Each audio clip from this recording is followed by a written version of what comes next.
I hope you are all doing well. तो हमने last lecture में आपसे bailable and non bailable offence discuss करा था, जिसमें मैंने आपसे क्वेश्चन डिस्कस भी करा था कि नॉन बेलेबल ऑफेंस में किस तरीके से बेल दी जा सकती है and what are the grounds for the what are the conditions that can be imposed in respect of non bailable offence. तो इसी में हम आगे प्रोसीड करते हैं। मैं आपसे डिस्कस करूंगी व्हाट इज एंटिसिपेटरी बेल। ठीक है, तो एंटिसिपेटरी बेल से अक्सर होता क्या है, शॉर्ट नोट आ जाता है, एपीओ में आ जाता है, जुडिशरी में शॉर्ट नोट आ जाता है, तो अराउंड 5-6 मार्क्स का क्वेश्चन बन जाता है। तो एंटिसिपेटरी बेल हमें बहुत अच्छे से पता होना चाहिए। And apart from the main examination, from the point of view of preliminary examination also, anticipatory bell is very important. तो एंटिसिपेटरी बेल सबसे पहले हमें पता होना चाहिए प्रोविजन कहाँ पे है, that is 438 section of CrPC. ठीक है, तो एंटिसिपेटरी जैसा कि नाम सजेस्ट करता है, एंटिसिपेशन मतलब कुछ किसी आप पहले से ही कुछ प्रिज्यूम कर रहे हैं, कुछ एंटिसिपेट कर रहे हैं। तो यहाँ पे क्या होता है, जो पर्सन है उसको ऐसा लगता है कि वो अरेस्ट हो जाएगा इन respect of non bailable offence. उसके खिलाफ कोई भी एफआईआर नहीं है, कोई भी एक्शन नहीं लिया गया है, पुलिस को कोई भी इंफॉर्मेशन नहीं है, लेकिन सिर्फ उसको लगता है कि उसका कोई कलीग, एनिमी या फिर कोई भी उसका एसोसिएट जो कि जिसके उसके साथ में ग्रजेस हैं, वो उसके लिए वो उसको अरेस्ट करवा सकता है इन respect of any non bailable offence. तो यहाँ पे राइट दिया गया है पर्सन को कि वो एंटिसिपेटरी बेल मूव कर सके। तो ये एंटिसिपेटरी बेल कहाँ मूव होती है? It can be application can be made to session court और हाई कोर्ट। तो यहाँ पे इम्पॉर्टेंट चीज़ ये है कि अगर यहाँ पे वैसे तो कॉन्करेंट जुरिसडिक्शन है, सेशन कोर्ट में भी एप्लीकेशन एंटिसिपेटरी बेल की जा सकती है और हाई कोर्ट में भी जा सकती है, लेकिन अगर सेशन कोर्ट एंटिसिपेटरी बेल की एप्लीकेशन रिजेक्ट करता है तो हाई कोर्ट में वापस से एप्लीकेशन जा सकती है। तो दिस इज इम्पॉर्टेंट। और इसके अलावा और क्या क्या इसमें प्रोसीजर है वो हम डिस्कस करेंगे। तो एंटिसिपेटरी बेल दो तरीके से दी जाती है। पहले इंटरिम ऑर्डर आता है, उसके बाद में फाइनल हियरिंग होती है, फाइनल ऑर्डर आता है। तो जब एक बार में फाइनल एंटिसिपेटरी हियरिंग हो जाती है और फाइनली एंटिसिपेटरी बेल किसी पर्सन को दे दी जाती है, तो उसका effect throughout the trial रहेगा, till the conclusion of the trial, जब तक कि वो एंटिसिपेटरी बेल कैंसिल ना हो। तो जनरली अगर एंटिसिपेटरी बेल कैंसिल नहीं हुई है तो through out the conclusion of the trial anticipatory bell effective रहती है। ठीक है, उसके अलावा एंटिसिपेटरी बेल में हम प्रोसीजर को समझते हुए ये भी समझना ज़रूरी है कि एंटिसिपेटरी बेल कहाँ पे नहीं दी जा सकती है। तो पहले ऐसा कोई प्रोविजन नहीं था। एंटिसिपेटरी बेल जनरली कोई भी नॉन बेलेबल ऑफेंस है, जैसे कि मर्डर है, डकैती विद मर्डर है, या कोई भी नॉन बेलेबल ऑफेंस है, आप शेड्यूल 1 रेफर करेंगे सीआरपीसी का, तो यू विल इजीली नो कि जैसा कि मैं आपको हमेशा, मैंने अपने प्रीवियस लेक्चर्स में भी बताया है कि शेड्यूल 1 आप देखेंगे तो आपको तुरंत पता लगेगा कौन सा ऑफेंस नॉन बेलेबल है, कौन सा ऑफेंस कॉग्निजेबल है या नहीं है। ठीक है, तो शेड्यूल 1 में आप देखेंगे तो जो नॉन बेलेबल ऑफेंस है, अगर किसी को पर्सन को ऐसा एप्रीहेंशन है कि उसके खिलाफ कोई उसको अरेस्ट करवा सकता है, कोई लीगल प्रोसीडिंग्स मूव कर सकता है, तो फिर वो एंटिसिपेटरी बेल के लिए प्रोसीजर एंटिसिपेटरी बेल मूव कर सकता है। अच्छा, हमें ये भी पता होना चाहिए कि what is the purpose of anticipatory bell. तो सिंपल पर्पस है कि लॉ को लोग अपने ताकि फॉल्स और वेक्सेशियस क्लेम्स ना आ सके कोर्ट में, कोई किसी को law through the process of lawfully process को विंडिकेट करते हुए किसी को हैरेस ना कर सके।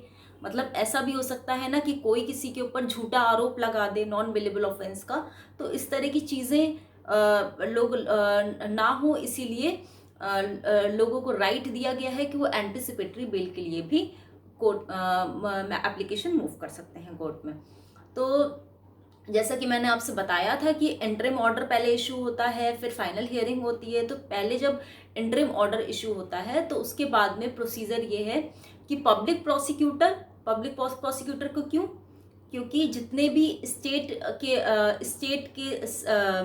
स्टेट के लिए पब्लिक प्रोसिक्यूटर मुकदमे लड़ता है, तो पब्लिक प्रोसिक्यूटर को पता होना चाहिए और सुप्रिटेंडेंट ऑफ पुलिस को भी पता होना चाहिए, क्योंकि पुलिस अरेस्ट करने आती है किसी पर्सन को विदाउट वारंट। अगर कोई कॉग्निजेबल ऑफेंस है या फिर नॉन बेलेबल ऑफेंस है तो पुलिस अरेस्ट करती है।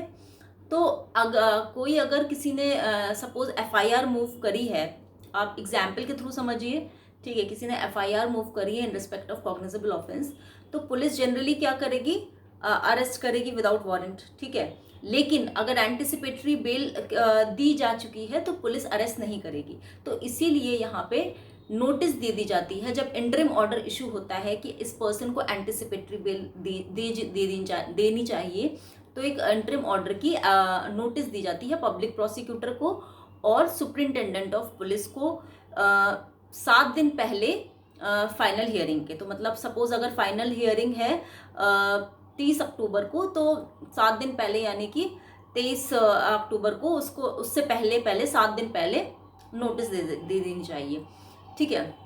उसके अलावा क्या इम्पोर्टेंट है, अगर फाइनल हियरिंग के टाइम पे पब्लिक प्रोसिक्यूटर को ऐसा लगता है कि जो पर्सन जिसको एंटिसिपेटरी बेल दी जा रही है, जिसको बात हो रही है देने की, उसकी प्रेजेंस ज़रूरी है, तो फिर कोर्ट उस पर्सन को बुलाएगा, ठीक है। फाइनल हियरिंग उसकी प्रेजेंस में ही होगी। तो अब हम जब एंटिसिपेटरी बेल समझ रहे हैं कि कहाँ कहाँ अप्लाई होता है तो कहाँ पे नहीं अप्लाई होता है, वो भी जानना काफ़ी इम्पॉर्टेंट है। तो 438 क्लॉज 4 में ही दिया गया है कि अगर कुछ रेप ऑफेंसेस हैं, तो पहले अगर किसी ने कोई रेप ऑफेंस भी कमिट करा है तो भी वो एंटिसिपेटरी बेल के लिए मूव कर सकता था। तो अभी भी सर्टेन रेप केसेस में मूव कर सकता है, लेकिन कुछ 376 सब क्लॉज 3 जो कि public rape by person in public authority, या फिर gang rape of women under 12 years of age, under 16 years of age, तो ये कुछ ऑफेंसेस हैं। एक तो 376 सब क्लॉज 3 में, 376 DA एंड 376 DB। तो आप ये बेयर एक्ट से देख लीजिएगा, वहाँ पे ये प्रोविज़न देख लीजिएगा, वहाँ पे लिखा हुआ है 438 सब क्लॉज 4 में। तो इन अगर किसी ने ऐसा ऑफेंस कमिट करा है तो वहाँ पे एंटिसिपेटरी बेल नहीं दी जाएगी। उसके अलावा एंटिसिपेटरी बेल के लिए हमने समझा था कि कोई भी, it is not necessary that FIR is registered against a person for giving a person anticipatory bell. तो मतलब यहाँ पे जब कोई एंटिसिपेटरी बेल चाहता है कोर्ट से, तो कोई FIR उसके, इट इज़ नॉट नेसेसरी क्योंकि FIR हुई हो या एक्चुअली में किसी ने कोई सिर्फ ये एप्रीहेंशन पे बेस्ड होता है, ठीक है। उसके और एंटिसिपेटरी बेल में हमें केस आता है, वो भी डिस्कस कर लेते हैं, that is Gurbaksh Singh Sibia case. तो 1980 का डिसाइडेड केस है गुरुबख्श सिंह सिबिया केस। तो इसमें भी यही कहा गया है that filing of FIR is not a condition president for giving anticipatory bell. फिर इसमें ये भी कोर्ट ने हेल्ड किया है कि for granting anticipatory bell it has to be interpreted in the light of Article 21 of the Constitution of India, मतलब right to life, right to liberty से हमको इसको इंटरप्रेट करते हुए एंटिसिपेटरी बेल देना है। सो डेफिनेटली सीधी सी बात है कि बेल का ही बेल के क्या ग्राउंड्स होते हैं, ऑब्जेक्ट ऑफ बेल क्या होता है, वही एंटिसिपेटरी बेल के भी ऑब्जेक्ट हुआ। सो क्योंकि जब एक बार कोई पर्सन जेल में होता है तो उसको कई तरह के साइकोलॉजिकल हार्म होते हैं, हाँ, उसकी रेपुटेशन हार्म होती है, उसका लॉस ऑफ इनकम होता है, तो यही सारे ग्राउंड्स एंटिसिपेटरी बेल के हैं। तो उसका एक तरीके से लाइवलीहुड लिबर्टी जो है ये इन्फ्रिंज होता है। तो इसके लाइट में इसको देखते हुए एंटिसिपेटरी बेल दी जानी चाहिए। उसके अलावा तीसरा जो पॉइंट गाइडलाइन दी है कोर्ट ने, वो ये कहा है कि एंटिसिपेटरी बेल जब किसी पर्सन को दिया जाता है तो उसके एंटीसीडेंट्स भी चेक करने चाहिए, यानी कि उसका पहला कैसे व्यवहार आचरण रहा है, मतलब कि कहीं उसका कोई प्रीवियस कन्विक्शन तो नहीं है इन respect of any cognizable offence.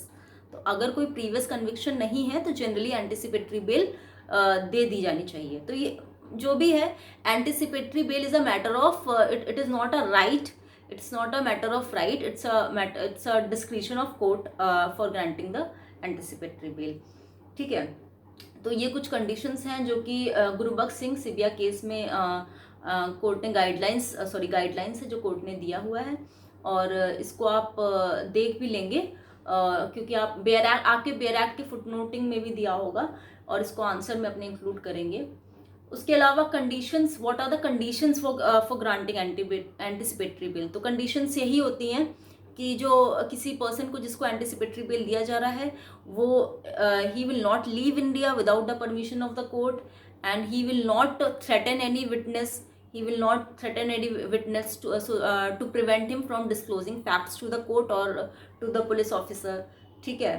फिर he will not commit any similar offence, मतलब अगर उसका सपोज उसको मर्डर के लिए उसका मतलब किसी ने अगर किसी के ऊपर ये आरोप हो रहा है कि वो मर्डर के लिए उसको दी जा रही है, तो वो उसी से रिलेटेड कोई ऑफेंस नहीं कमिट करेगा.